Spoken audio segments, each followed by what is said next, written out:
Le tombeau, l'enfer, les chaînes. Alléluia. Merci Seigneur. Tu as dit Seigneur dans ta parole,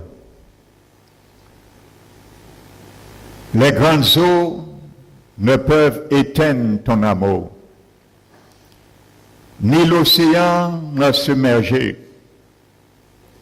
Tu as dit quand même un homme mettrait tous ses biens en contribution contre ton amour, il ne s'attirerait que du mépris. C'est pour cela, Seigneur, tu es ressuscité. Toi-même, mon Dieu, ne t'es pas attribué la gloire de devenir souverain sacrificateur. Mais tu l'as été par celui qui a dit, tu es mon fils, je t'ai engendré aujourd'hui. Et comme il est écrit ailleurs, tu es sacrificateur pour toujours selon l'ordre de Melchisédek. Car c'est toi, dans les jours de ta chair, tu as présenté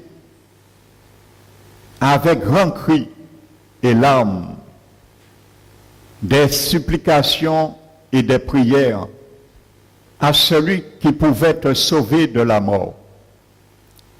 Tu as été exaucé, Seigneur, à cause de ta piété. Et bien que tu sois le Fils de Dieu, tu as appris l'obéissance par les choses que tu as souffert.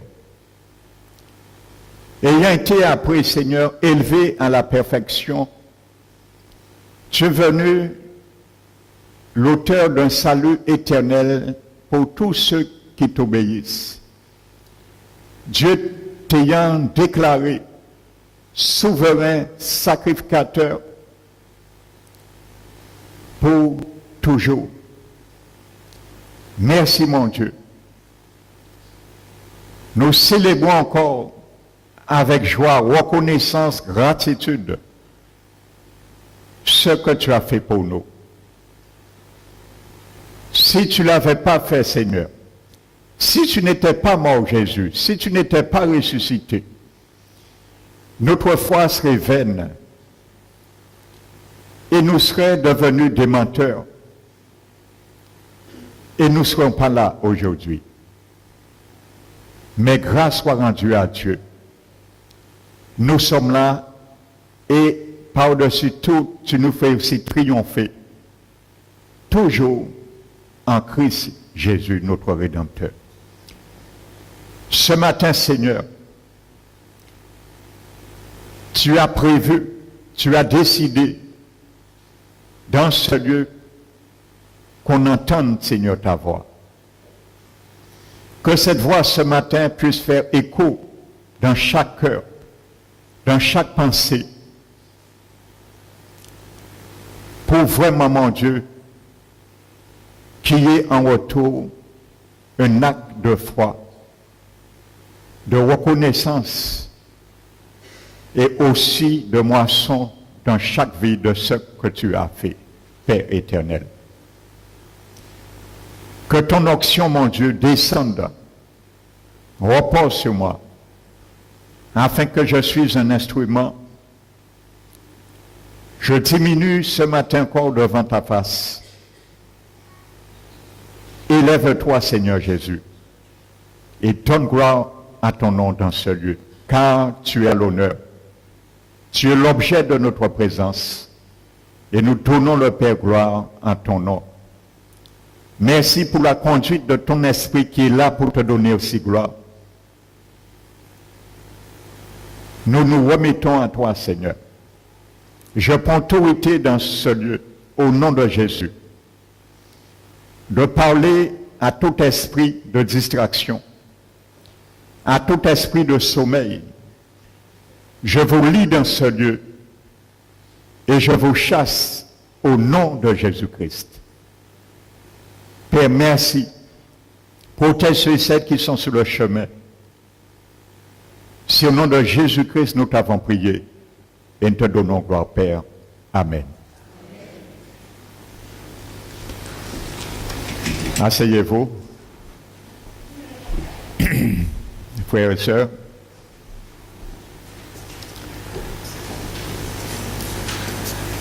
Je salue chacun de vous. Amen. Donc, soyez les bienvenus et je bénis également ceux et celles qui nous visitent ce matin. Amen. Donc, nous allons ouvrir la parole de Dieu. Aujourd'hui, c'est un jour particulier pour savoir ce que le Seigneur a fait. Amen. Pour chacun de nous. Alléluia. Afin que ceux et celles qui n'ont pas encore fait paix avec le Seigneur puissent sans tarder, puissent le faire ce matin. Amen. Le livre des Hébreux, le chapitre 10, le verset 26. La Bible dit, car si nous péchons volontairement après avoir reçu la connaissance de la vérité, il ne reste plus de sacrifice pour les péchés, mais une attente terrible du jugement et l'odeur d'un feu qui dévorera les rebelles. Celui qui a violé la loi de Moïse meurt sans miséricorde sur la déposition de 2 ou de 3 témoins. De quel pur châtiment pensez-vous que sera jugé digne celui qui aura foulé aux pieds le Fils de Dieu, qui aura tenu pour profane son sang et qui aura outragé l'Esprit de grâce. Amen. Alléluia.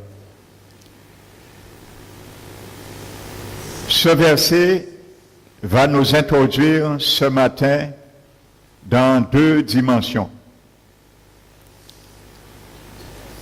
Ce que Jésus a pourvu pour nous et ce qu'il a fait pour pouvoir à ce qu'il a pourvu pour nous. Afin que ce matin, que celui ou celle qui entend ces 2 événements, ils ne prennent point égard que la Bible dit, celui après avoir reçu la vérité et pêche, il n'y a plus de sacrifice pour le péché. Alléluia. Afin que personne ne puisse passer à côté.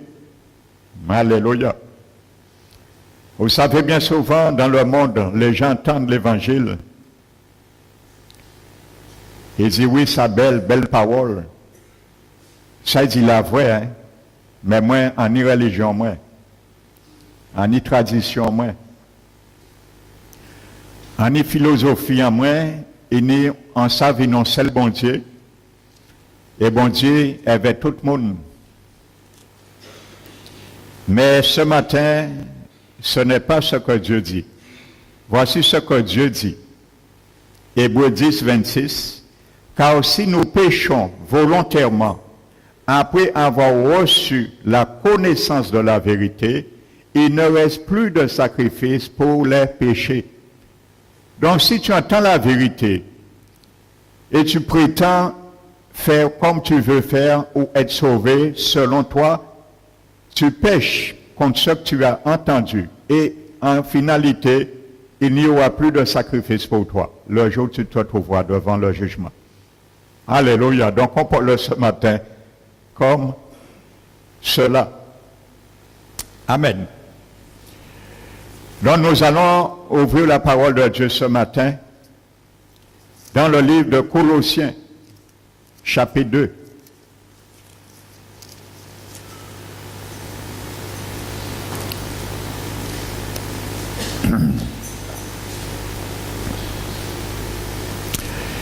Donc Jésus est ressuscité un dimanche de Pâques.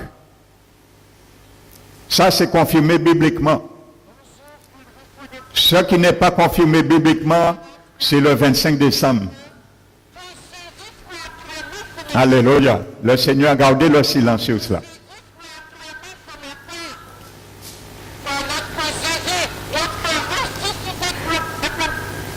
Donc, Jésus est ressuscité. Et voici ce que Jésus a pourvu lorsqu'il est ressuscité. Parce qu'il avait une mission lors de sa résurrection. Verset 14, Colossiens 2. Il a effacé l'acte dont les ordonnances nous condamnaient et qui subsistait contre nous.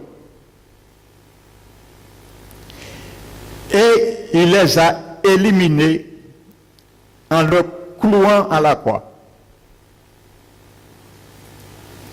Il a dépouillé les dominations et les autorités et les a livrées publiquement en spectacle en triomphant d'elles par la croix. Alléluia. Par la croix. L'instrument de ce triomphe pour Jésus s'appelle la croix. Alléluia.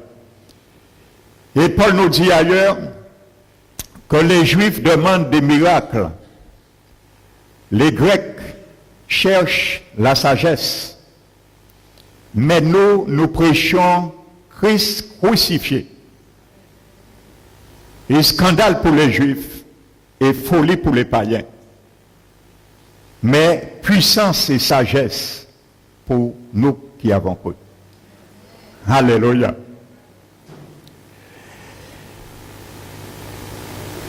Amen. Donc voici ce que Jésus a fait, mon frère, ma soeur, lorsqu'il est ressuscité. Amen. Mais avant de faire cela, ça ne s'est pas fait, bien sûr, comme un coup de baguette magique. Ce serait trop beau. Alléluia. Donc, avant de venir sur ça, alléluia, nous allons voir qu'est-ce que Paul nous explique à travers ce verset. Et il y a une grande révélation. Nous allons voir ce que le Seigneur a fait, car c'est un jour favorable pour cela, afin de nous sensibiliser que Jésus n'était pas n'importe qui. Il était Dieu et il était homme. Alléluia. Mais pour qu'il puisse devenir homme, la Bible nous dit qu'il s'est dépouillé.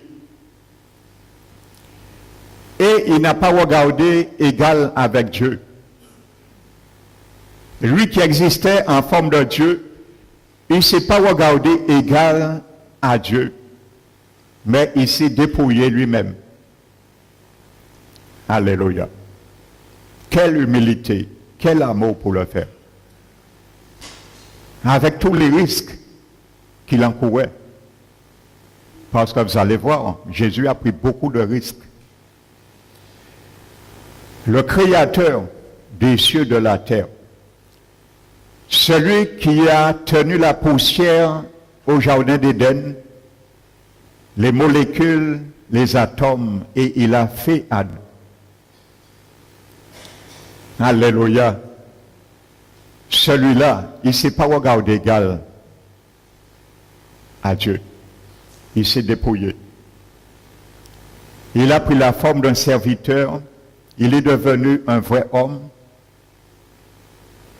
Et il s'est humilié volontairement jusqu'à la mort, même jusqu'à la mort de la croix.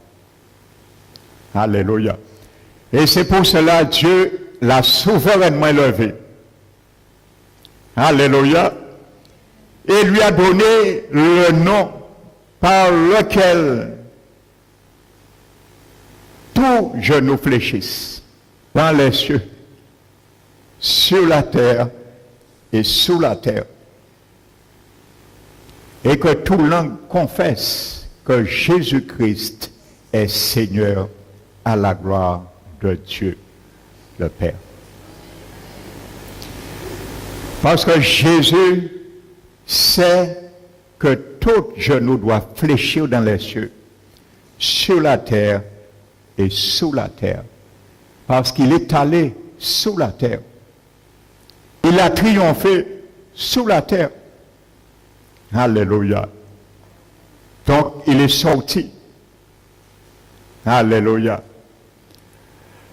Vous savez, l'enfer, il n'y a pas de joie. C'est un lieu, la joie n'existe pas là. Mais pour une fois, je crois de l'éternité. Ça s'est fait une fois pour toutes, ça ne se fera pas une deuxième fois. Il y a eu, je crois, une joie qui s'est fait ce jour-là en enfer. Lorsque Jésus est descendu pour accomplir parfaitement la rédemption. Je crois que le diable, tous ses démons se réjouissaient. Ils ont qu'à danser. On l'a vaincu. Nous avons gagné.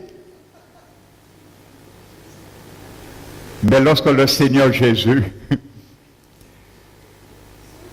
pendant qu'il souffrait pour toi et moi, 3 jours, il a dit, il devait rester là 3 jours et 3 nuits. Pour toi et moi, il est allé. Bien qu'il a fallu désister, mais il est allé quand même. Alléluia. Et au moment que l'enfer se réjouissait, on pensait qu'il ne sortira plus. Mais au moment le moins attendu, il y a un écho qui a explosé en enfer, qui envahit tout l'enfer. Une voix venue du ciel de Dieu le Père. Et il a dit, maintenant, libérez-le après 3 jours et 3 nuits. Et la porte de l'enfer s'est ouverte. Et Jésus sortit triomphalement avec les clés. Alléluia. Et désormais, il détient les clés de l'enfer et de la mort. Quelle défaite pour l'enfer, quelle défaite pour Satan. Alléluia. Alléluia. Nous allons voir cela. Ça s'appelle la passion du Christ. Amen. Avant de se réjouir, il faut savoir qu'est-ce que Jésus a subi pour toi et moi. Alléluia. Parce que Colossiens parle de la réjouissance du ciel. Et toi et moi également. Amen. Prenons Hébreux, frères et sœurs. Amen. Nous allons voir ce matin un film. Alléluia.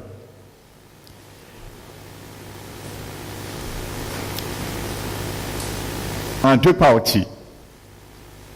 Alléluia.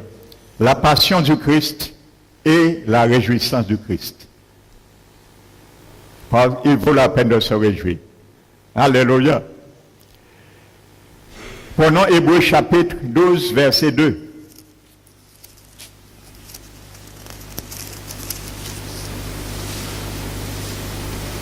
La Bible nous dit,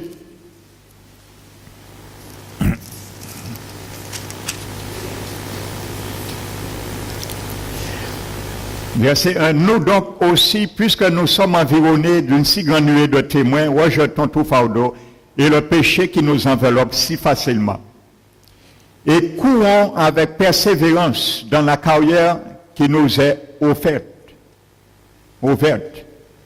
Amen. Ayant les regards sur Jésus, qui suscite la foi et l'amène à la perfection. Pourquoi la Bible nous dit d'ayez les regards sur Jésus? Amen. L'apôtre Paul a dit la même chose à Timothée. Dans 2 Timothée chapitre 2 verset 8. Vous savez, Timothée était craintif.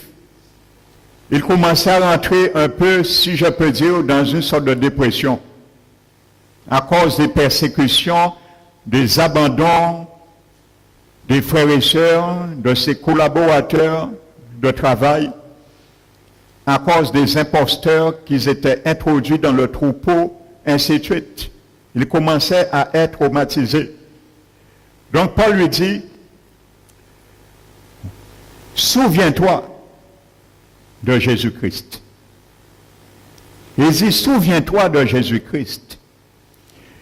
Et pour bien mettre dans la tête l'esprit de Timothée, je ne te parle pas de Jésus-Christ en tant que Dieu. Parce que si je te parle de Jésus-Christ en tant que Dieu, je n'ai rien dit. Parce que tout est possible à Dieu. Mais je te parle en tant qu'un homme à 100%. Alléluia.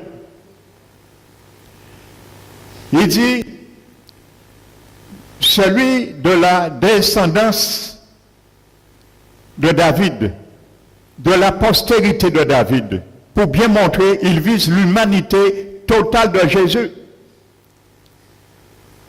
Il a dit, ressuscité selon mon évangile.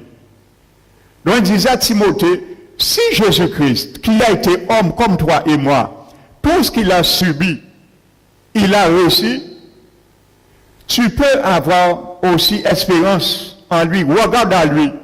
Rappelle-toi tout ce qu'il a fait. Il n'a pas abandonné. Il a réussi même la résurrection. Il parle de la résurrection. Ça veut dire qu'il a accompli tout cela pour laquelle il a passé les épreuves. Alléluia. Donc, Hébreu nous dit la même chose. Ayant les regards sur Jésus, qui suscite la foi, l'amène à la perfection, en échange de la joie qui lui était offerte.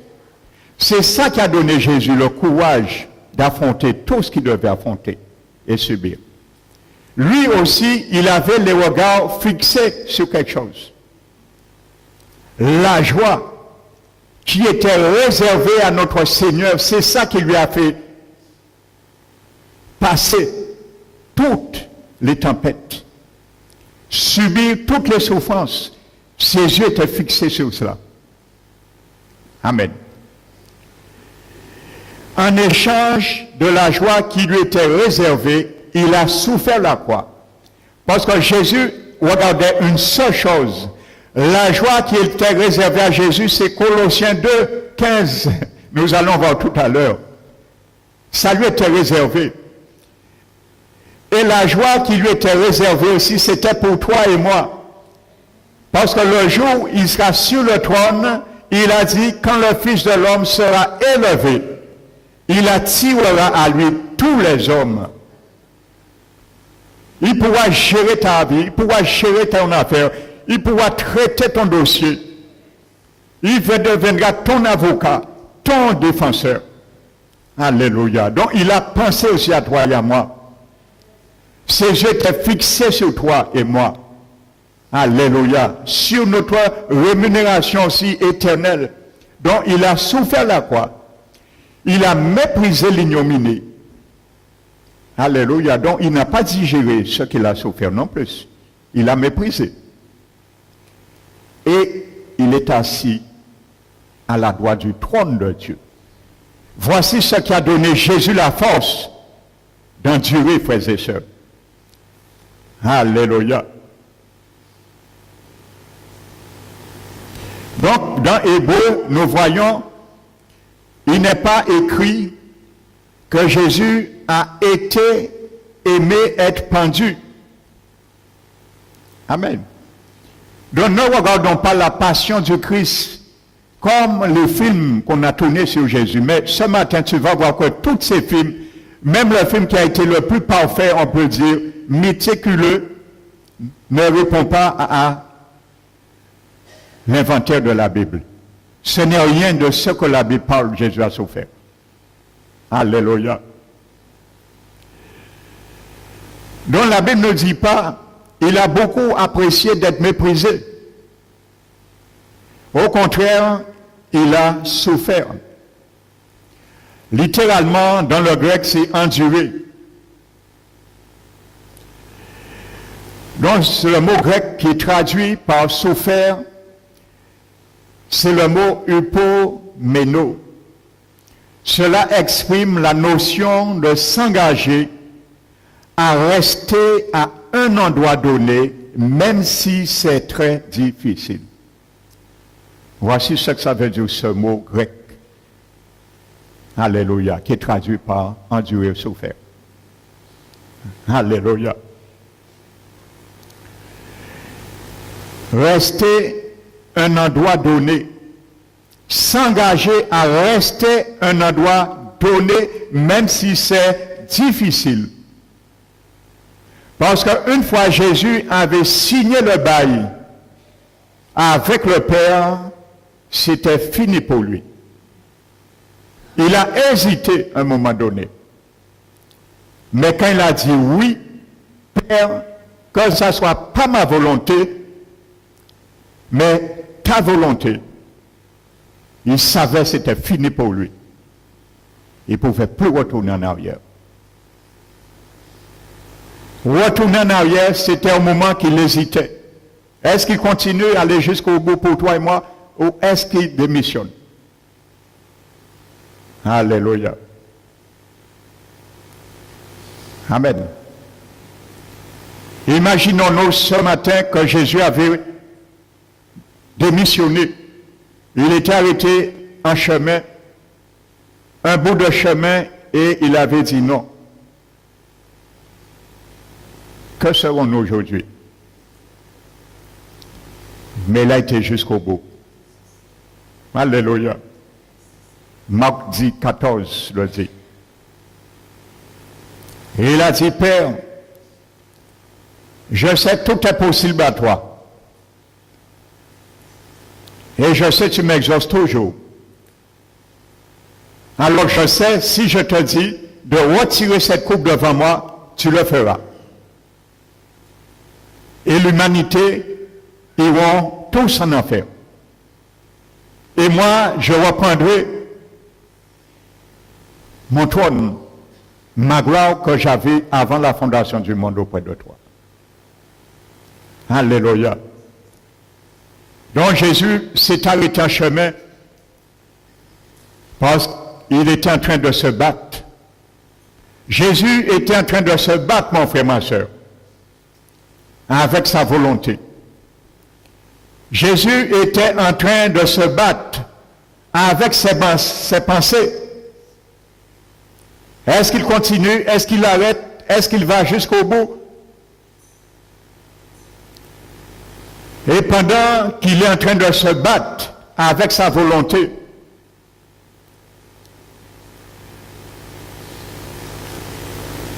il a dit à Pierre, Jean et Jacques, l'esprit est bien disposé. Mon esprit est bien disposé. Je veux aller jusqu'au bout parce que je sais le prix que ça coûte pour sauver l'humanité.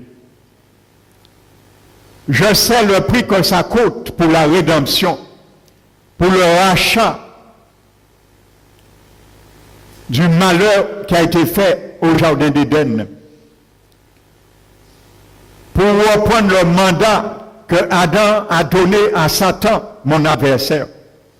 Son esprit était bien disposé, frères et sœurs, mais sa chair était faible. Il hésitait. Parce qu'il était, quand je parle la chair, ce n'est pas le mot grec saos que nous l'avons. Jésus n'avait pas ça en lui. Alléluia. Le mot saos qui veut dire la nature irrégénérée de l'homme qui nous pousse à pécher. Quand je parle de chair, ça veut dire son humanité, sa chair. Il était faible, il hésitait. Ses pensées lui disaient, arrête, vas-y. Alléluia. Mais pendant son hésitation, il n'a pas perdu espoir. Il s'est fortifié. Dieu envoyait des anges le fortifier. Parce que le Père lui-même tremblait. Imaginez-vous, frères et sœurs, le Père éternel, ce jour-là, il tremblait aussi, je crois. Imaginez-vous, frères et sœurs, les anges d'un ciel. Qu'est-ce qu'ils faisaient? Ils supportaient. Ils n'étaient qu'à supporter. Parce que la création attend avec patience la rédemption des fils de Dieu. Les anges aussi voulaient voir ce grand événement. Alléluia. Pendant son hésitation, frères et sœurs, il a digué. Il a dit, Père, que ça ne soit pas ma volonté. Ma chair est faible, mais je conçois ce que mon esprit me demande. L'esprit est bien disposé, je vais jusqu'au bout. Alléluia.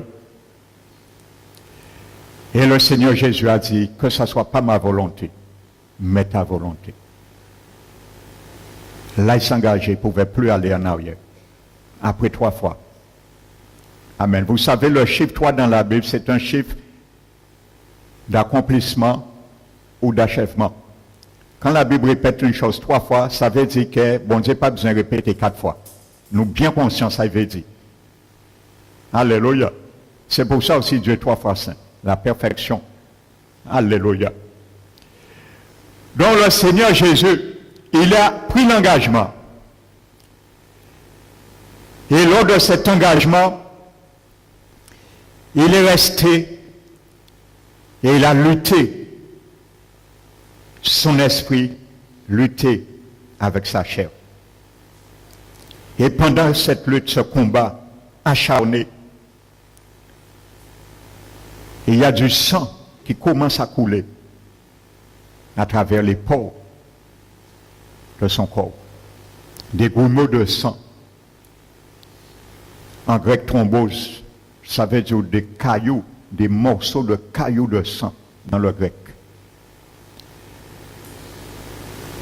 Et à ce moment, Jésus commence à verser son sang pour la première fois au jardin de Gethsémane. Jésus n'a pas versé son sang sur la croix en premier. Le premier lieu, Jésus a versé son sang au jardin de Gethsémane. Et lorsque ce sang a touché le sol, il a commencé à anticiper pour toi et moi, à nous racheter d'une malédiction, de notre capacité de décider, notre volonté. Alléluia. Pendant lui, il était dans le combat entre sa volonté et ses pensées. Il est en train de nous racheter de la volonté de chacun de nous qui a été volé au jardin d'Éden. Le jour qu'Adam a dit à Dieu, non Père, que ce ne soit pas ta volonté, mais ma volonté. Il a vendu notre volonté. Alléluia. Mais aujourd'hui, Dieu donne à l'humanité la capacité par Jésus qui a racheté cette volonté vendue au diable de reprendre la capacité de raisonner, de dire oui à Dieu et de dire non à Satan. Car Jésus aussi a dit au jardin de Gethsémane que ce ne soit pas ma volonté, mais ta volonté. En disant cela, il a annulé la volonté d'Adam sur nous et il a racheté notre volonté car notre volonté a été vendue dans un jardin qui s'appelle l'Éden. Mais la volonté a été rachetée aussi dans un jardin qui s'appelle Gethsémane. Alléluia. Donc le Seigneur commence, subit de la pression, le stress. Il passe, première étape, et il va de l'avant. Alléluia. Parce que Jésus connaît où il doit aller. Pourquoi il a hésité? Ce n'était pas la mort clinique qu'il craignait, c'est l'enfer. Il savait qu'est-ce que l'enfer, parce que c'est lui-même qui l'a créé. Et c'est lui-même qui avait décrit l'histoire de Luc 16. C'était une réalité. Amen. Donc, autrement dit, frères et sœurs, souffrir indique que la croix a été un moment très difficile pour notre Seigneur. Mais Jésus s'est engagé et a resté cloué à cette atroce croix, malgré le tourment intolérable qu'il subissait et le prix qu'il devait payer. Alléluia. Pour nous expliquer ce que Jésus pensait de la croix, le verset nous l'explique. Alléluia. Il nous dit qu'il a méprisé l'ignominie. Deuxièmement, il acceptait de le faire. Mais ce n'était pas avec joie, frères et sœurs, parce qu'il a méprisé l'ignominie. Et il a dit, bon Père, je vais quand même, j'irai jusqu'au bout, parce que je t'avais promis ce qui est écrit sur le rouleau qui dépend de moi. Tu n'as voulu ni sacrifice, ni offrande, ni holocauste, sacrifice pour le péché, mais je t'ai dit déjà, je viens selon ce que le rouleau a écrit de moi. Et je me porte ce sacrifice. Alléluia. Donc, la Bible nous dit, il a méprisé l'ignominie. Donc, le verbe mépriser est un mot grec qui signifie regarder quelque chose de haut, dédaigner un objet, se sentir humilié, rallier ou encore manifester du mépris vis-à-vis de quelque chose. Jésus a manifesté du mépris de ce qu'il a vécu. Amen. Nous voyons clairement que Jésus ne s'est pas réjoui de le voir subir la honte. Il méprisait le supplice de la croix.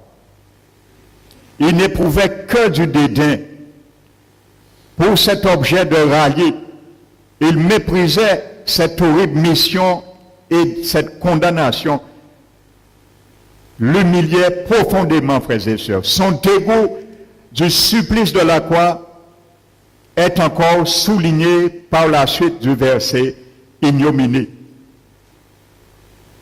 Ce terme ignominie vient d'un mot grec qui décrit une situation scandaleuse. Amen. Jésus avait conscience de sa dignité et de son ridicule exposé publiquement, du procès diffamant dont il avait été objet. Il réalisait l'horreur de prendre tous les péchés de l'humanité sur lui.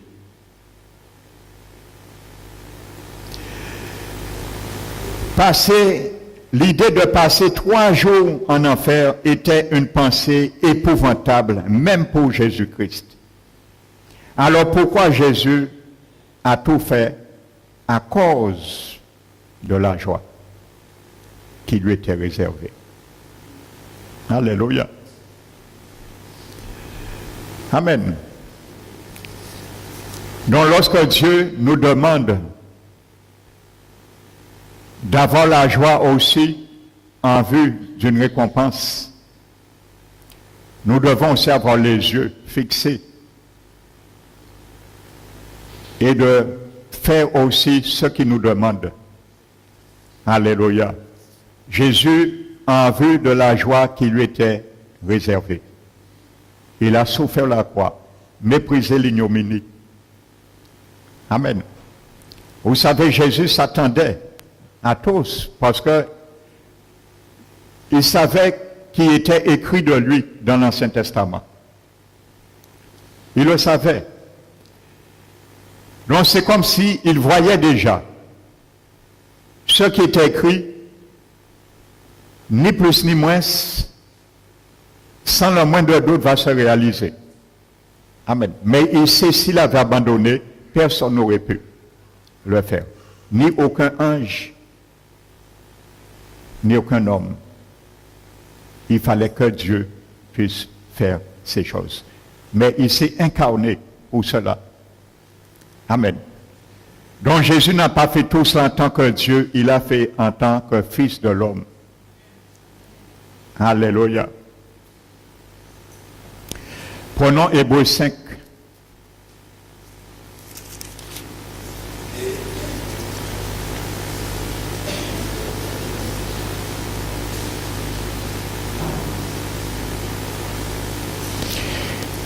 Verset 5. Et Christ ne s'est pas non plus attribué la gloire de devenir souverain sacrificateur, mais il la tient de celui qui lui a dit, tu es mon fils, je t'ai engendré aujourd'hui, tu es sacrificateur pour toujours selon l'ordre de Melchisédek. Regardons ce qui est dit dans le psaume 2. Psaume chapitre 2.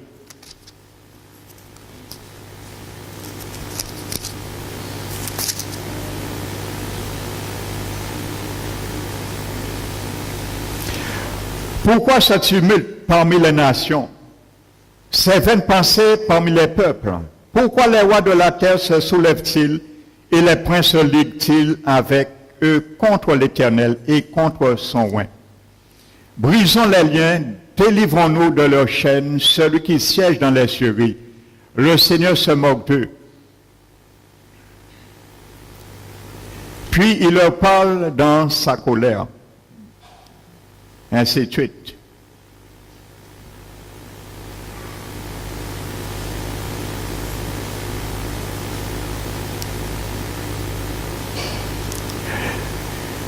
Verset 7. Je publierai le décret. L'Éternel m'a dit, tu es mon fils. Je t'ai engendré aujourd'hui. Maintenant, nous allons voir qu'est-ce que ça veut dire quand Dieu dit à Jésus, qui est son fils incarné, je t'ai engendré aujourd'hui.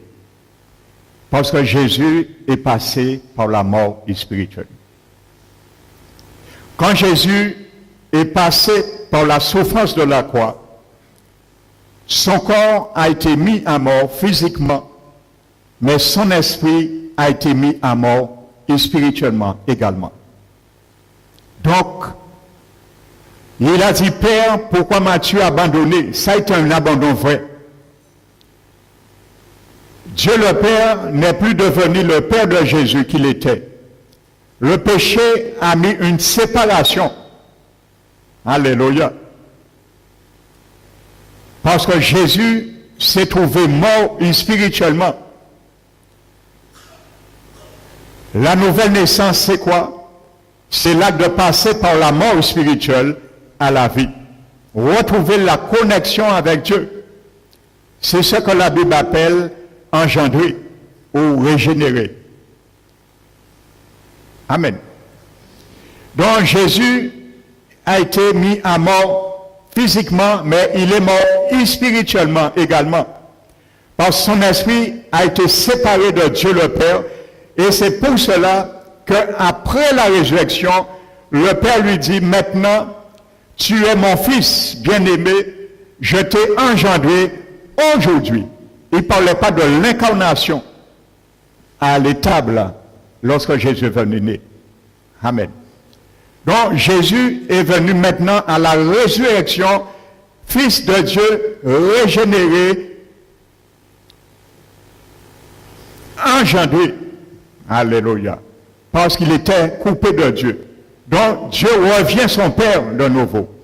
Donc la Bible parle de Jésus, Fils de Dieu, de deux manières. À l'incarnation, il est appelé le Fils de Dieu, et après la mort, il est appelé le Fils également de Dieu, engendré. Amen. Donc ça prouve que Jésus a été vraiment séparé de Dieu le Père sur la croix. Il le savait, c'est pour ça que Jésus a hésité. Et si la Bible nous dit que Jésus a été mis à mort spirituellement, c'est son esprit qui a été séparé de Dieu et il devait aller en enfer. Son esprit devait aller là pour payer la rédemption. Vous savez, dans Ésaïe 53, verset 9, la Bible nous dit que Jésus a été mis parmi les méchants. Ça tombe avec le riche dans sa mort. Dans l'hébraïque, dans l'original hébraïque, ce mot a un contexte hébraïque insolite. Le mot mort est écrit avec un S. Alléluia. Donc littéralement, Ésaïe 53, verset 9 dit que Jésus a été mis avec le riche dans ses morts. Jésus est mort 2 fois. L'hébraïque a un S dans le mot mort d'Ésaïe 9 du chapitre 53. Donc Jésus est mort physiquement et Jésus est mort spirituellement. Si Jésus était mort physiquement seulement, il aurait contribué qu'à la mort physique qui nous a frappés, pour la résurrection physique. Mais si Jésus n'était pas mort spirituellement, il ne pourrait pas nous ressusciter non plus spirituellement. Il fallait qu'il meure spirituellement, qu'il ressuscite spirituellement, pour nous ressusciter spirituellement et connecter notre esprit avec Dieu et faire de nous des hommes et des femmes engendrés de Dieu. C'est pour ça qu'il s'appelle le dernier Adam. Et nous allons bien le voir que c'est après la mort de Jésus que le Père l'appelle mon fils que j'ai engendré aujourd'hui. Le aujourd'hui était bien le jour où il est ressuscité. L'apôtre Paul le confirme dans Acte 13. Alléluia. Paul le confirme dans Acte 13. Verset 30. Alléluia. Là, nous voyons ce matin ce qu'on appelle la passion du Christ. Les films qu'on fait sur Jésus, sur la passion, ne montrent pas ces choses-là, ça. Ils ne montrent pas que l'Esprit de Dieu est allé en enfer. Acte 13. Alléluia.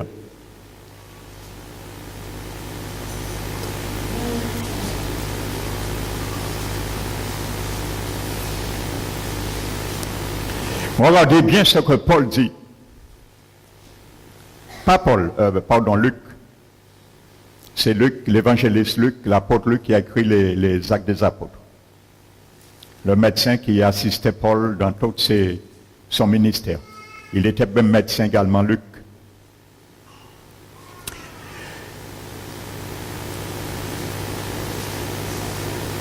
La Bible nous dit,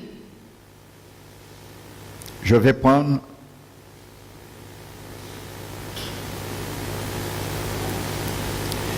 prenons à partir de verset 27. Car les habitants de Jérusalem et leurs chefs ont méconnu Jésus et en le condamnant, ils ont accompli les paroles des prophètes qui se lisent chaque sabbat. Quoiqu'ils n'aient trouvé en lui rien qui soit digne de mort, ils ont demandé à Pilate de le faire mourir et après qu'il eut accompli tout ce qui a été écrit de lui, ils le descendirent de la croix et le déposèrent dans le sépulcre. Mais Dieu l'a ressuscité des morts.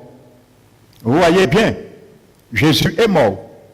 Dieu l'a ressuscité des morts par la puissance du Saint-Esprit. il est apparu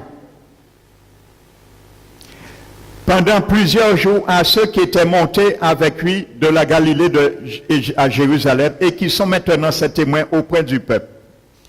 Et nous vous annonçons cette bonne nouvelle que la promesse faite à nos pères, Dieu l'a accomplie pour nous, leurs enfants, en ressuscitant Jésus, selon ce qui est écrit dans le psaume 2.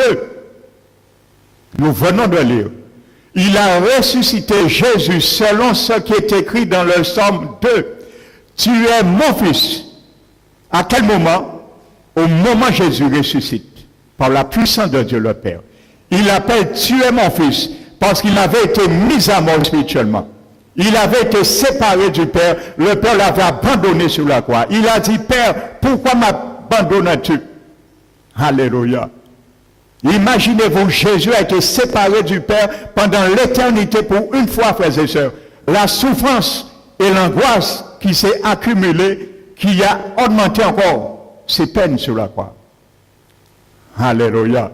Ce matin, l'Éternel te fait peser les souffrances, la passion du Christ. Alléluia. Tu es mon fils, je t'ai engendré aujourd'hui lorsque tu as ressuscité. Le aujourd'hui est bien le jour de sa résurrection. Le mot engendré, c'est le même mot grec qui veut dire naître de nouveau, que nous portons le nom de la régénération. Lorsque quelqu'un naît de nouveau par le Saint-Esprit, c'est le même mot grec. Alléluia. Donc Jésus a été déclaré, Paul le dit dans Romains 1, Jésus, après sa résurrection, a été déclaré fils de Dieu avec puissance. Il a été déclaré fils de Dieu avec puissance. Romains 1, Paul le confirme. Alléluia. Qu'il est ressuscité des morts de telle sorte qu'il ne retournera pas à la corruption. C'est ce qu'il a déclaré en disant, je vous tournerai, ainsi de suite. Donc Jésus est bien mort spirituellement. Il est bien allé en enfer. La Bible parle de 2 morts dans l'original hébraïque. Il a été mis avec le riche dans ses morts. Ce riche, est-ce que ce n'est pas le riche que lui-même a illustré dans Luc 16? Parce que ce riche se trouve en enfer. Alléluia. Bien que sa tombe physique a été mise parmi les riches. Alléluia. Voici des révélations. Peut-être beaucoup n'ont pas encore vu. Mais aujourd'hui, le Seigneur est en train de lever le voile sur cela. Et la Bible est claire dessus. Paul le dit, c'est après la résurrection de Jésus. Après sa mort, il a été déclaré fils de Dieu, engendré. Alléluia.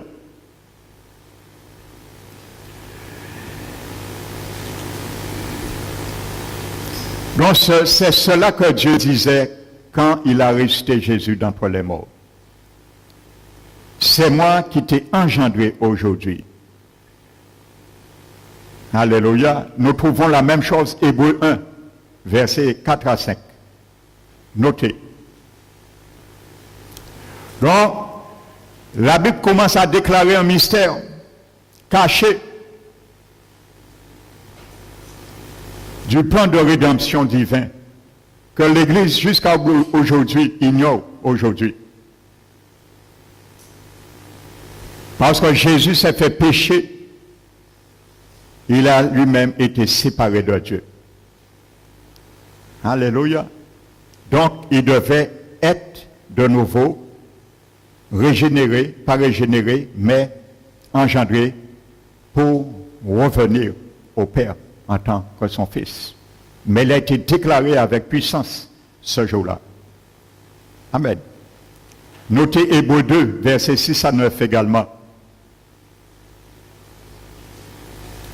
Alléluia.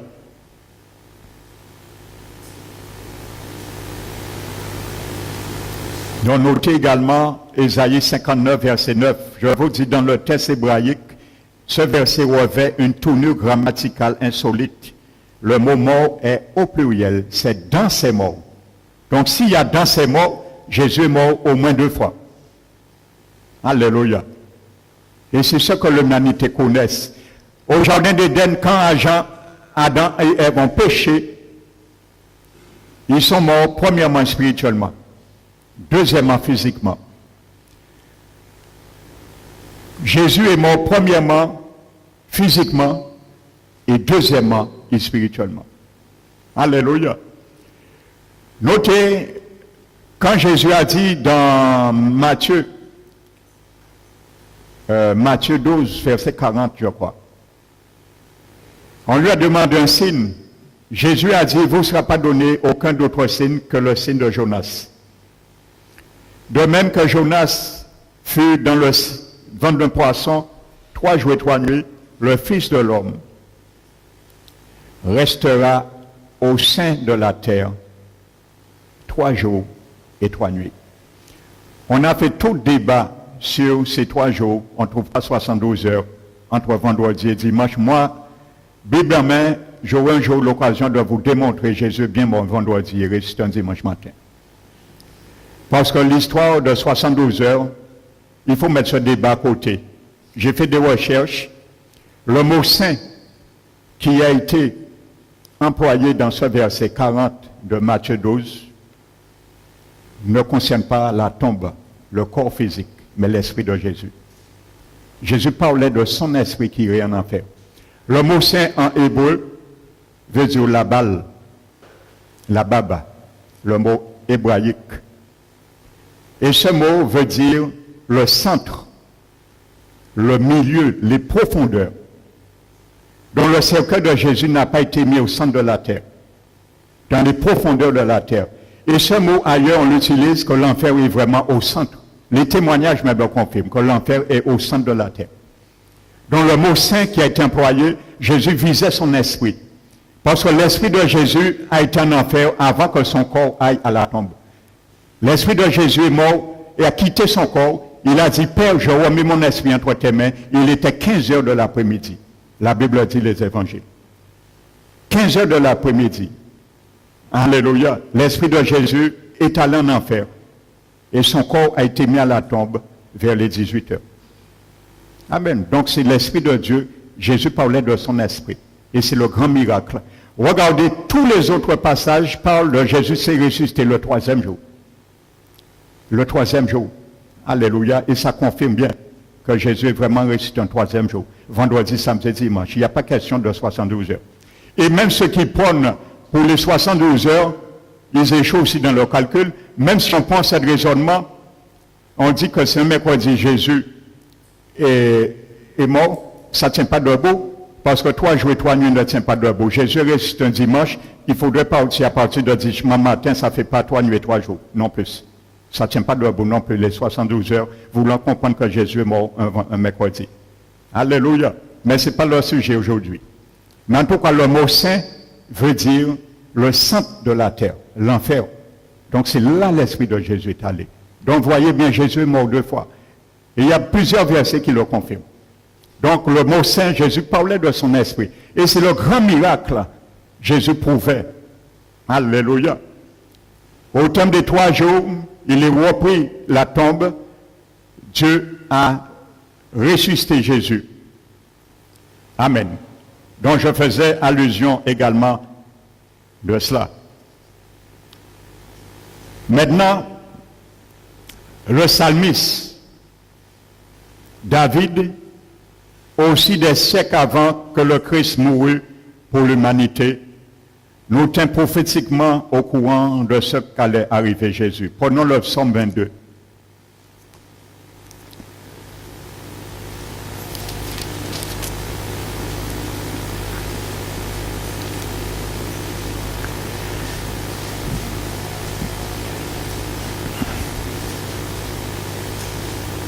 Donc, le psaume 22, ce sont les paroles de Jésus, comme le psaume 16. Vous savez, il y a beaucoup de psalmistes que c'est Jésus même, en quelque sorte, qui parlait par leur bouche. Amen. Notez, vous allez lire aussi, pour bien montrer Jésus bien allé en enfer, Job chapitre 29 et chapitre 30 parle aussi à travers la bouche de Job, mais ce n'est pas de lui parle, il parle de Jésus également. Vous allez le lire, il y a certains versets que Job parle du Seigneur qui parle le gouffre de l'enfer. Psaume 22, versets 7 et 9.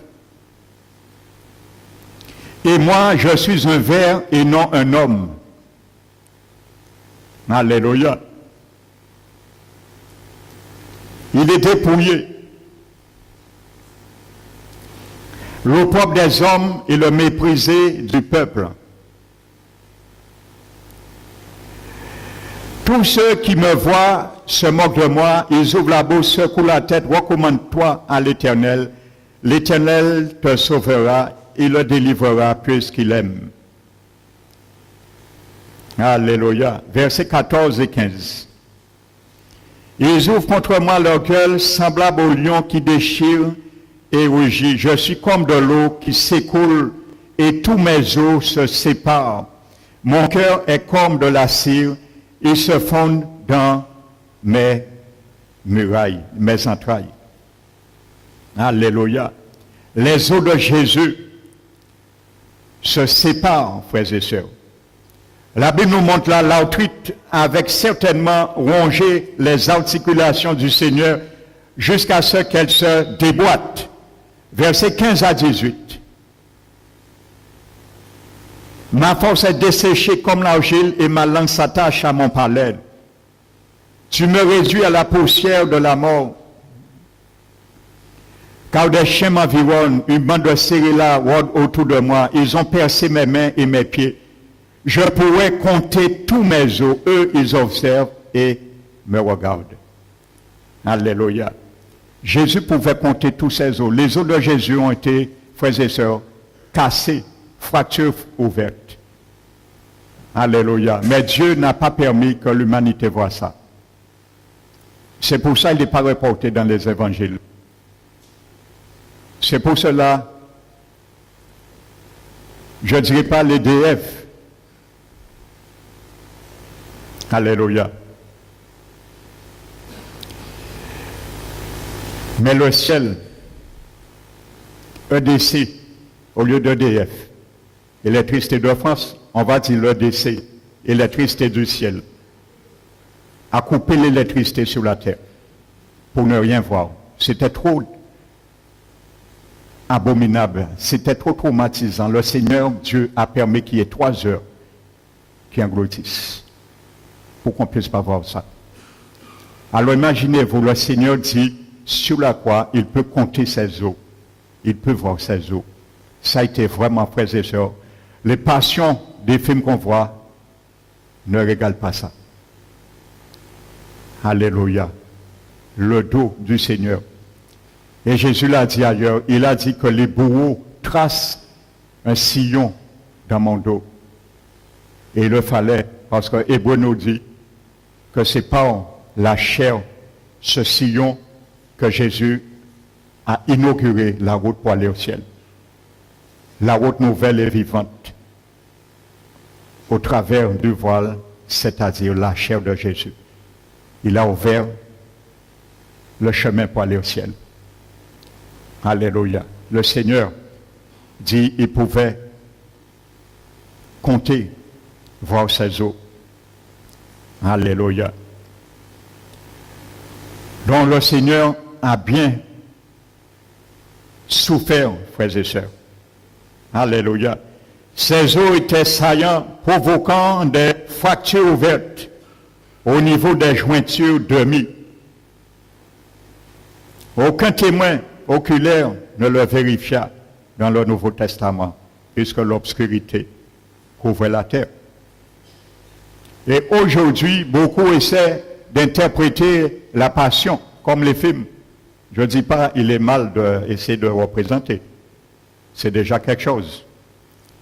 Mais, hormis les films, vous savez, beaucoup aussi dans le monde essaient de représenter Jésus comme ils veulent.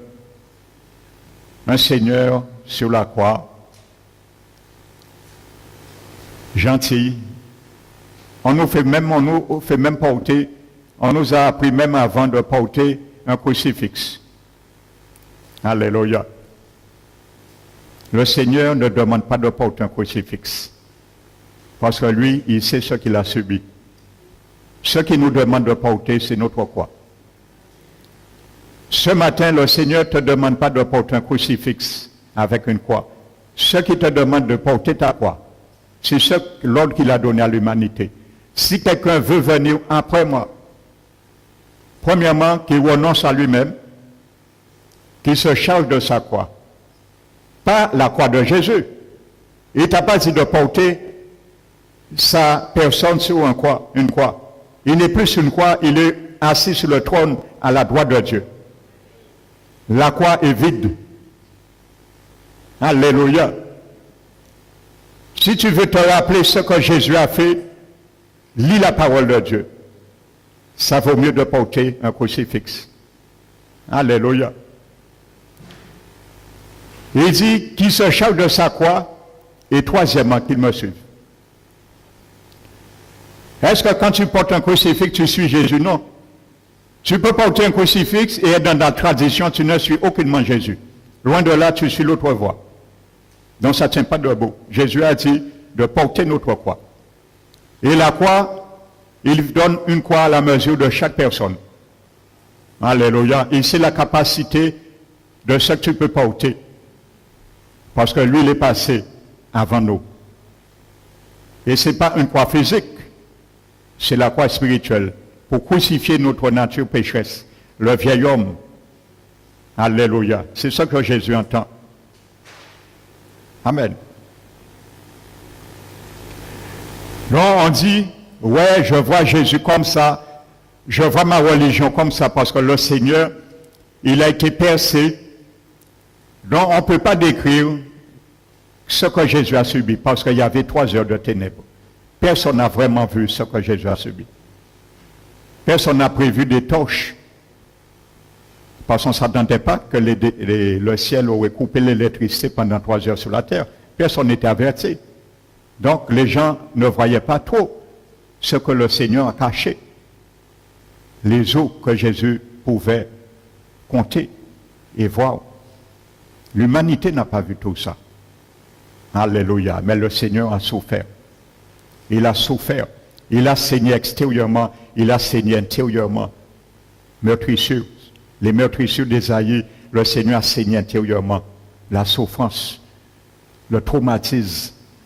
Donc, il peut te libérer aussi de traumatisme que tu souffres. Il peut te libérer des angoisses que tu souffres. Le sang coule intérieurement aussi. Alléluia. Le Seigneur peut te délivrer aussi. Il a subi, il a été brisé. Alléluia. Il a été percé pour nos péchés, mais brisé pour nos iniquités. Alléluia. Frères et sœurs.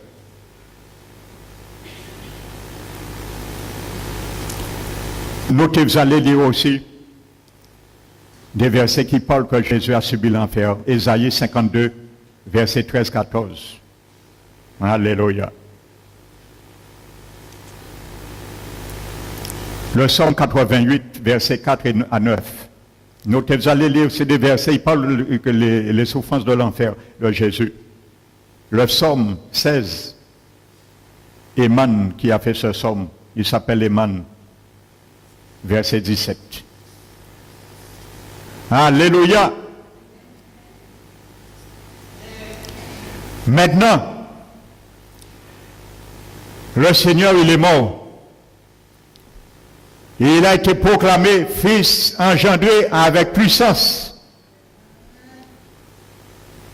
Alléluia. Il a brisé la mort.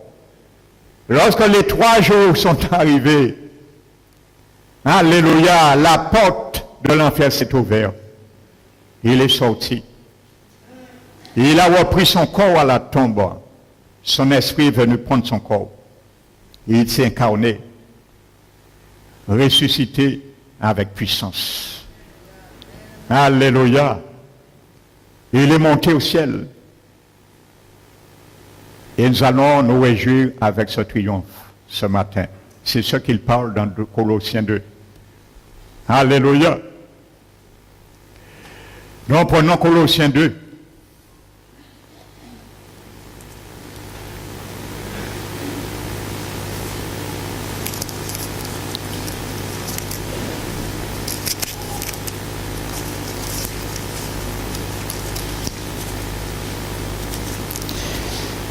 Il a effacé l'acte dont les ordonnances nous condamnaient et qui subsistait contre nous. Et il a éliminé le clouant à la croix.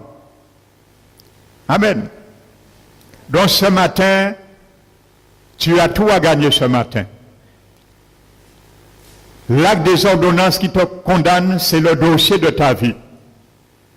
Tout ce que tu as déjà fait qui est écrit au ciel. Alléluia. C'est ce qu'il veut effacer. Il a le droit de le faire maintenant. Amen.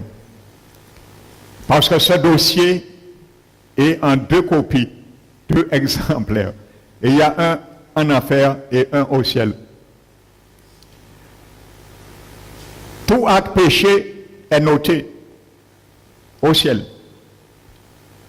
Mais le dossier des actes qui te condamnent, c'est ton nom seulement qui figure en enfer. Ce que tu fais n'est pas noté. Alléluia. Et il y a un ministre du diable qui gère ce dossier à la porte de l'enfer. Il connaît toute personne qui vient là. Amen. Donc quand le Seigneur est sorti, maintenant tous ceux et celles qui veulent l'accepter par la puissance du sang de Jésus, il asperge le sang sur ton dossier et détruit tous les actes, les ordonnances qui te condamnaient et qui subsistaient contre toi. Et ton nom qui figure dans le registre en enfer, le même sang fait disparaître ton nom aux yeux du diable. Alléluia. Mais si ce dossier n'est pas effacé au ciel, ton nom figure en enfer, dans le registre. Et lorsque tu meurs, Satan te dit bienvenue en enfer. Parce que ton nom est bien inscrit et ton nom sera ratifié pour l'éternité parce que tu ne peux plus ressortir. Alléluia. Donc pour que ton nom puisse être effacé, le livre en enfer, il faut que tes actes soient détruits, effacés au ciel. C'est ce que la Bible appelle Dieu, Jésus a détruit les actes qui nous condamnaient et qui subsistaient contre nous. Alléluia. Et permettez-moi de vous dire, Jésus ne va pas rigoler avec quiconque. Parce que lui, il a failli désister. Vous comprenez ce qu'il a souffert physiquement? Et spirituellement, la Bible a caché le silence des souffrances de Jésus en enfer. Vous ne savez pas. Peut-être il a subi pire en enfer, je le crois, que physiquement sur la croix. Parce que Satan n'est pas joué éveil. Alléluia. Si des goulots de sang sont tombés de son corps, c'est parce qu'il a bien calculé ce qu'il devait subir en enfer. Il connaît l'enfer, frères et sœurs. La Bible nous a caché le silence sur cela. Dans les Psaumes, on voit, il cite certains versets, ainsi de suite.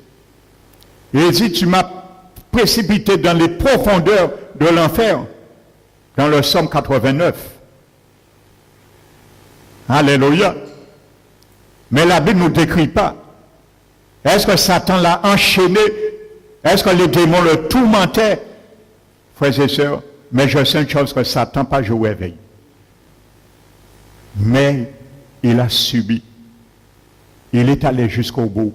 Et s'il est sorti par la porte de l'enfer, il est assis sur le trône de gloire. C'est parce qu'il s'est qualifié. Il s'est qualifié.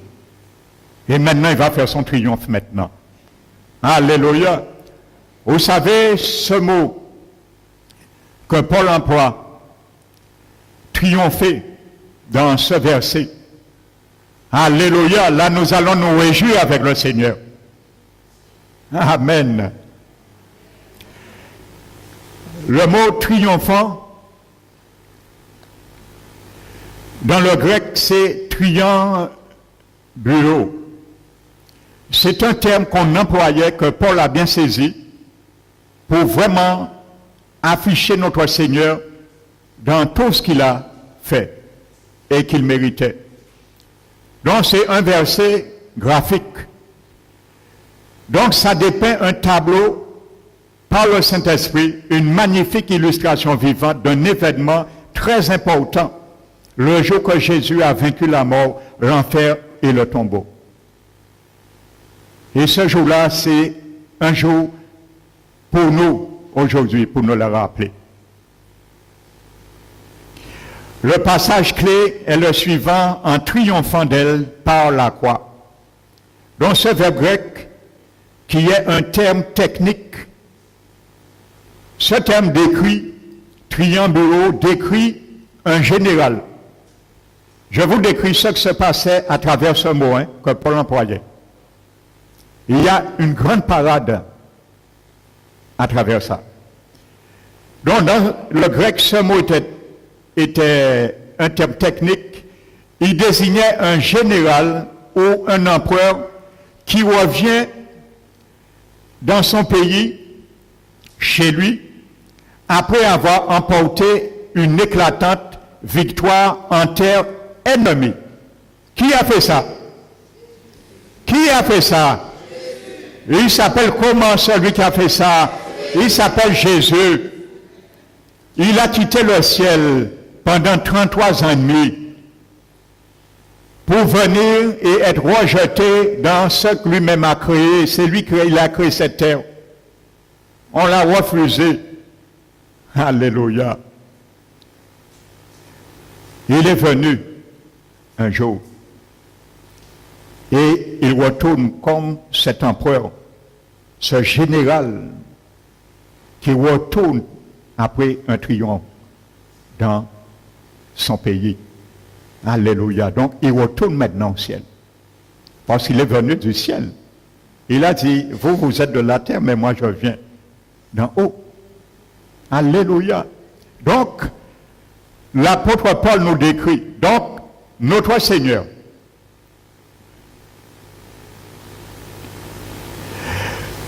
avec une éclatante victoire en terrain ennemi. Donc, il a pris maintenant, il a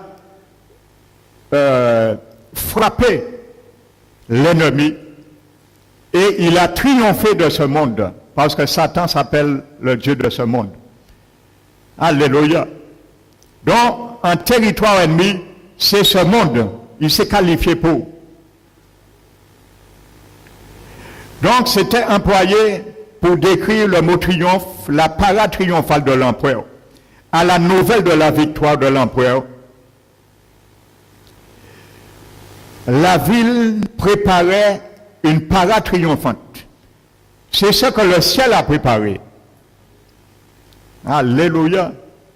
Vous comprenez, quand Jésus était sur la croix, les anges de Dieu, frères et sœurs, peut-être détournaient leur regard. Les anges ont vu eux. Peut-être ils ont détourné leur regard. Peut-être les anges disaient, mais Père, arrête ce carnage. Arrête ça. Les anges peut-être disaient à Dieu ça lorsqu'ils voyaient la souffrance du Seigneur Jésus sur la croix. Le Père disait en pleurant au ciel, c'était la tristesse du ciel.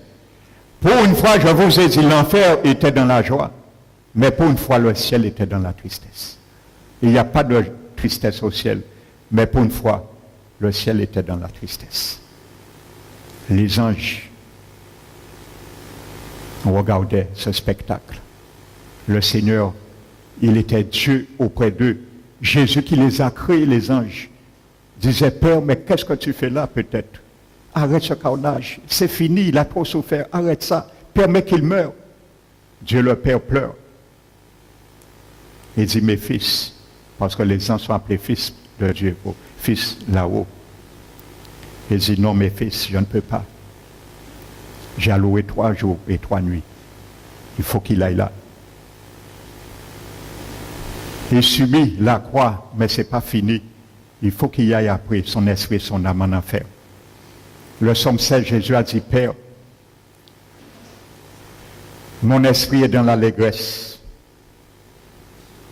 Mon cœur est dans la joie, parce que tu n'abandonneras pas mon âme dans le séjour des morts, l'enfer. Tu ne permettras pas à ton oint de connaître la corruption, la putréfaction de son corps. Il visait son corps et son esprit, son âme en enfer. Le Père disait non, ce n'est pas encore fini. Mes enfants, ce n'est que le commencement. Alors retenez vos larmes. Les gens tournaient et disaient non, c'est trop. On ne peut plus voir ça. Les os sont dehors. On ne voit plus de chair. Bientôt, on ne va pas voir qu'est-ce qu'ils sont dos, qu'est-ce qu'ils sont devant. Alléluia. Imaginez-vous, frères et sœurs, le spectacle au ciel aussi. Ce que Jésus a fait.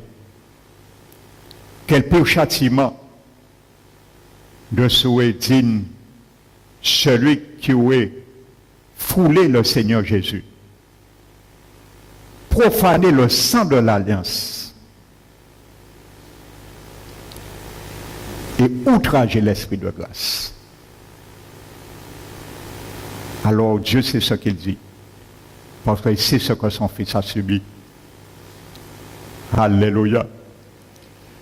Donc maintenant le Seigneur, imaginez-vous la joie qui s'éclate maintenant au ciel à la résurrection de Jésus.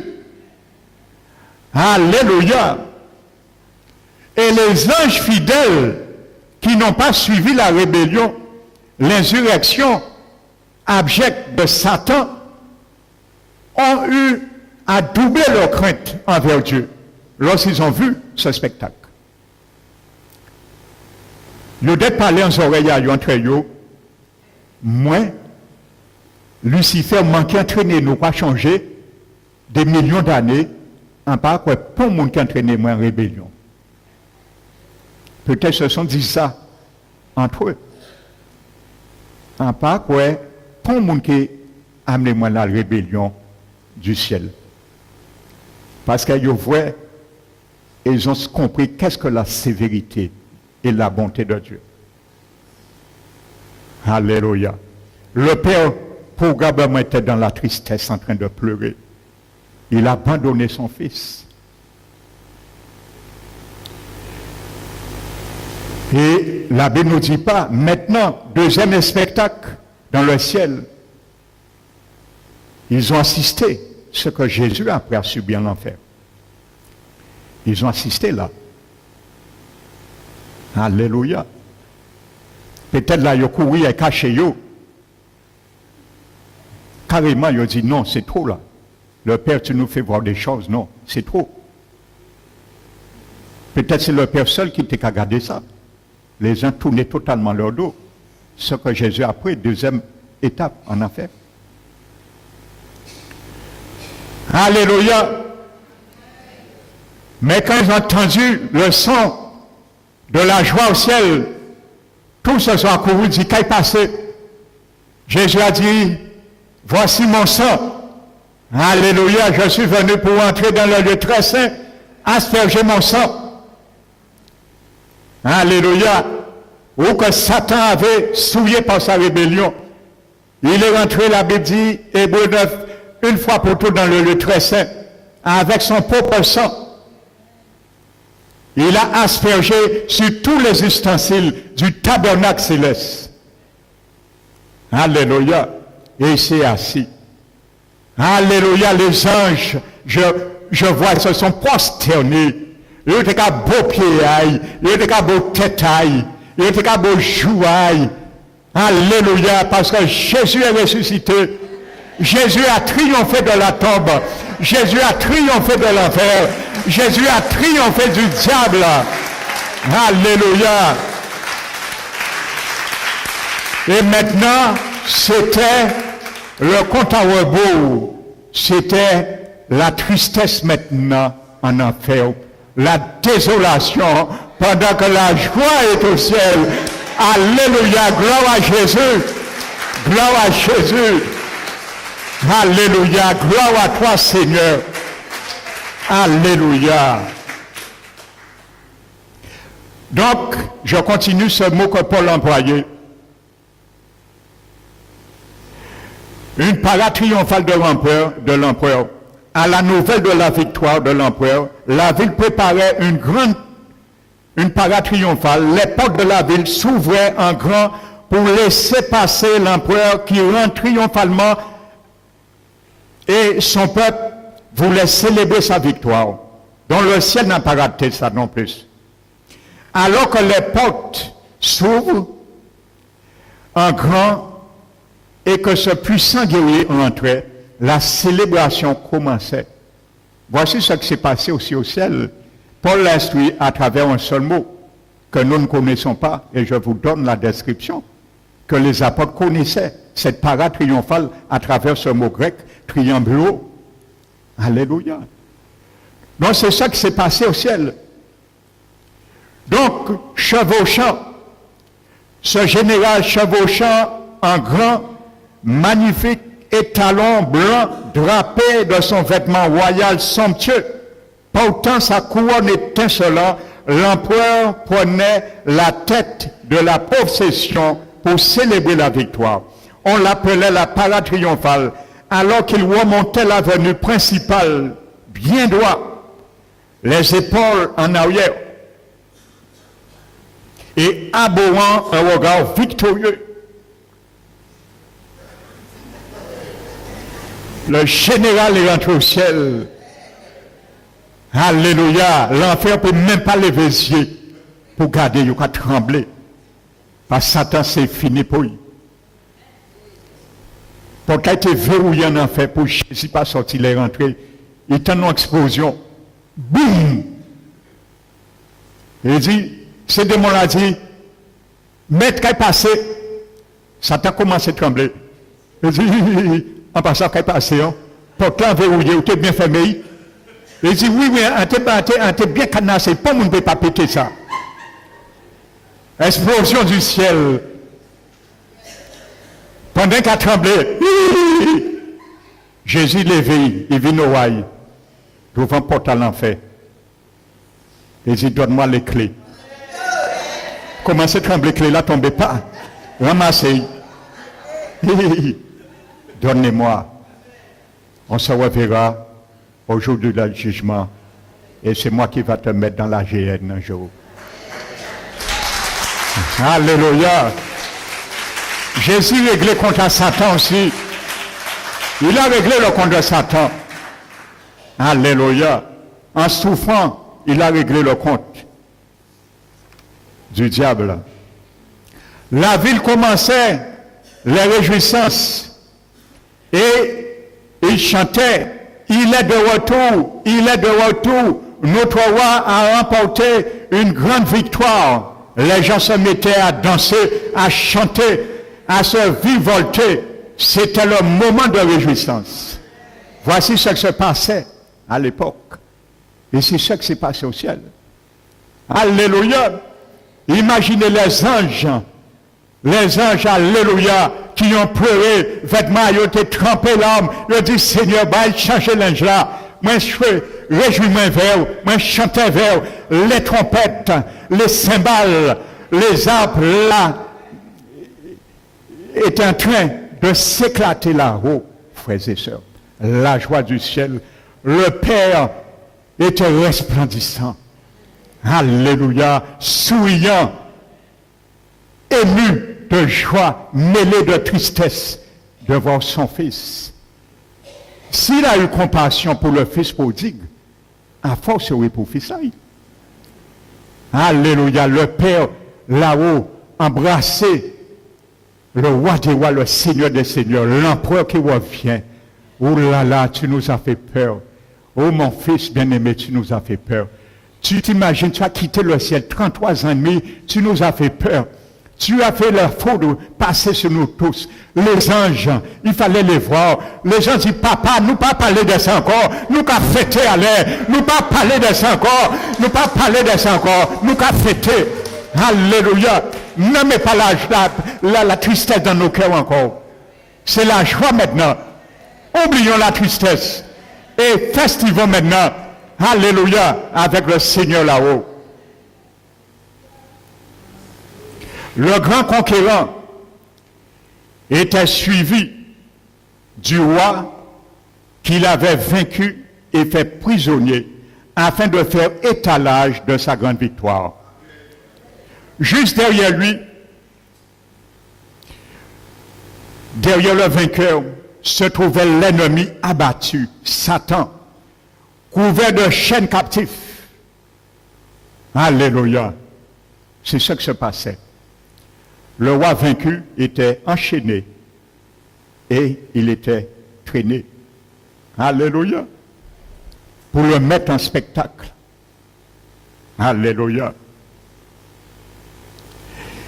Derrière le roi vaincu, il y avait tous ces dirigeants, tous ces démons.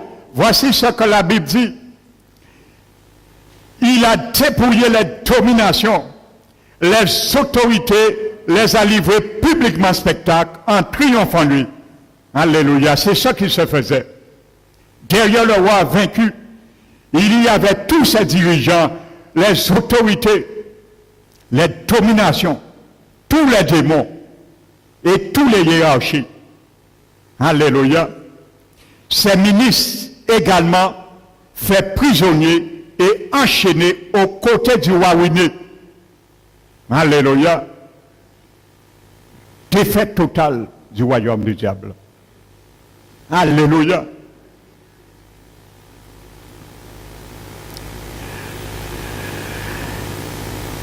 À la suite, il y avait des chariots. C'est pas fini. Et ça s'adresse pour toi et moi. L'empereur, il y avait des chariots remplis à ras-bord de butin pris par la force à l'ennemi. Alléluia. Jésus a pris ton butin.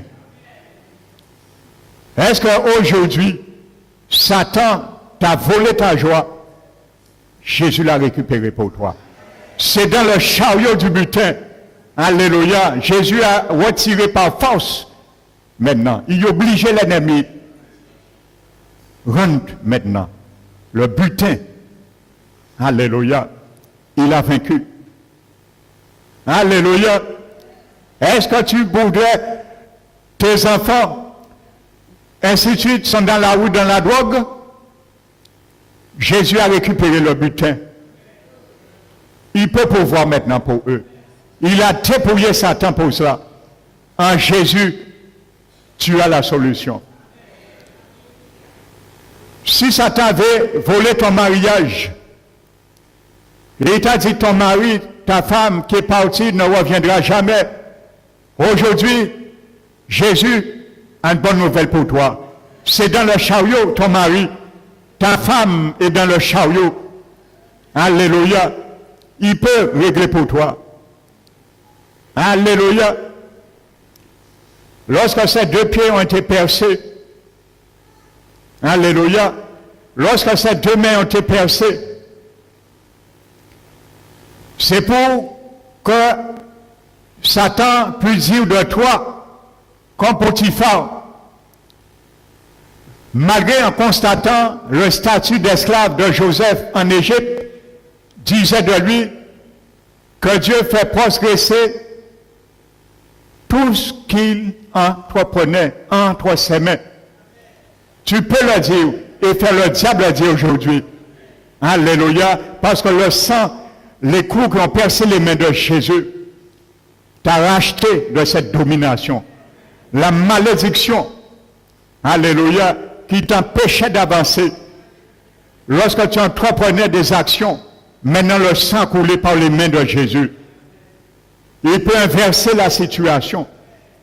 Le sang qui a coulé dans ses pieds, percé envers la situation, maintenant il te dit, vas-y maintenant, j'ai pourvu, le butin est là. Tout territoire je te donne maintenant, qui foulera tes pieds maintenant, et à toi, j'ai payé pour maintenant. C'est dans le chariot de Jésus ce matin. Tu as tout à gagner pleinement en Jésus-Christ maintenant. Tout est dans le chariot. Le butin tu avais perdu. Tu peux le retrouver en Jésus. Il a dépouillé le diable. Il a dépouillé les dominations. Il a dépouillé les autorités. En les livrant publiquement spectacle. Tout ce que tu as perdu est dans le chariot. Le butin là. Viens à Jésus. Alléluia. Jésus l'a récupéré pour toi.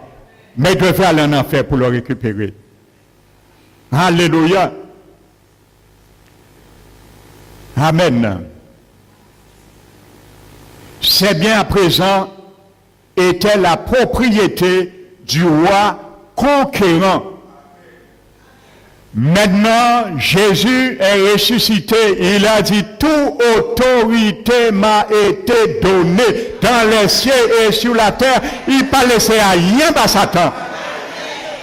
Et qu'a distribué nous. Éphésiens, Dieu nous dit, il nous a dit maintenant, je partage avec toi. Tu es ressuscité avec moi et tu es assis dans les lieux célestes pour partager au-dessus de toute bénédiction qui se trouve dans les lieux célestes en Jésus-Christ. Tu peux partager le butin maintenant avec Jésus. Tu peux partager ce matin le butin avec Jésus. Alléluia. Il te met maintenant au ciel pour partager le butin qu'il a pris dans la main du diable. Alléluia. Jésus-Christ. Amen. Tout l'appartient maintenant. Il n'a pas laissé à rien. On sait l'autorité satanicité. C'est l'âme des gens qui le laissent agir. C'est tout. Il n'a aucune autorité maintenant. Sinon, tromper l'homme pour le faire agir à travers les actes. Jésus dépouillé. Il est à nu comme un verre. Il est à nu. Alléluia. Gloire à Jésus. L'empereur conquérant victorieux remontait l'avenir, paradait, exhibant les ennemis vaincus et les livrait publiquement en spectacle. Voici ce qui se faisait. Voici le mot. Ça s'interprétait, il les livrait publiquement en spectacle. Exhibant l'ennemi, il le faisait honte. Tout le ciel a vu la honte, l'échec, le dénouement du diable et ses démons et l'enfer. Il les a livrés publiquement en spectacle, en triomphant de lui. C'était la même réalité. Et c'est pour ça Paul emploie ce terme. Il souhaitait que tout le monde voie le fabuleux butin qu'il avait pris à ses ennemis. L'adversaire avait été complètement spolié, dépouillé, dépossédé partout. Et ça ne s'arrêtait pas là. La célébration commençait vraiment quand l'empereur entonnait un chant de victoire, alors qu'il passe les portes à cheval, en tête de la parade triomphale. Il ouvrait la bouche et chantait aussi fort qu'il le pouvait. L'ennemi est vaincu. C'est ça que Jésus a chanté au ciel. L'ennemi est vaincu. L'adversaire a perdu. Que cela soit connu. Je suis le roi. Voici ce que l'empereur chantait. Que ce soit connu, je suis le roi. Et c'est ce que Jésus a dit. Alléluia. Il est le roi des rois, le Seigneur des seigneurs. Alléluia. La voix et le chant que le peuple attendait avec impatience, le roi était de retour. Il était toujours le roi. Alléluia.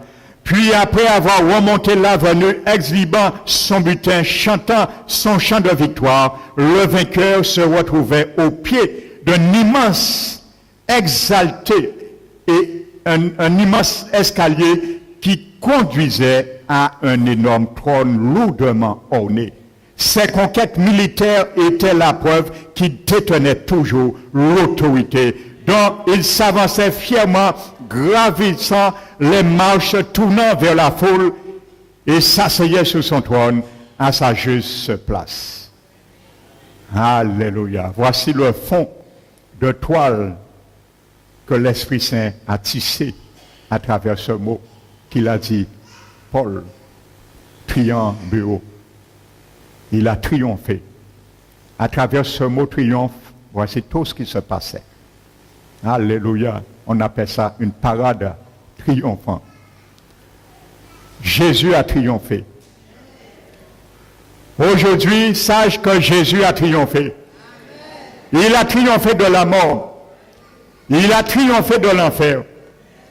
Il a triomphé de la tombe. Il a triomphé du diable et de ses démons. Il était impossible que les liens de la mort le retiennent. Alléluia. Tout était prévu. Ce matin, Jésus est Seigneur. Dis ce matin avec moi, Jésus est Seigneur. Il est Seigneur. Il a triomphé. Mettons-nous debout. Jésus a triomphé. Il a brisé les chaînes de la captivité. Il a brisé les chaînes de la servitude. Il a brisé les chaînes de la maladie. Il a brisé les chaînes de l'infirmité. Il a rompu les chaînes pour ma liberté, afin que je puisse partir et m'envoler vers une autre carrière qu'il a prévue pour moi.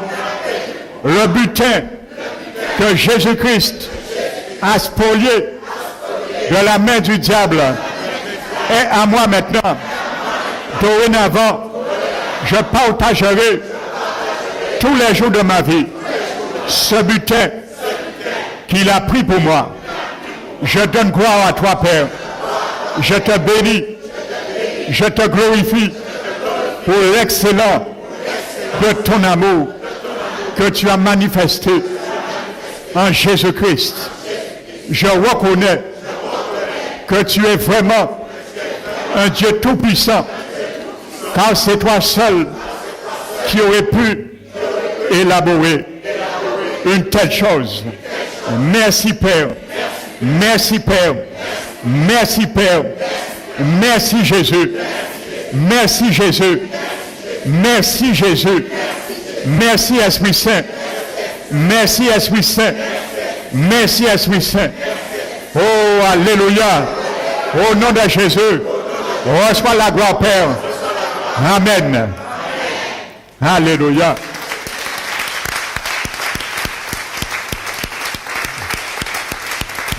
Alléluia. Eh bien, nous allons nous réjouir maintenant avec ce butin qui nous a donné aussi pour le bénir.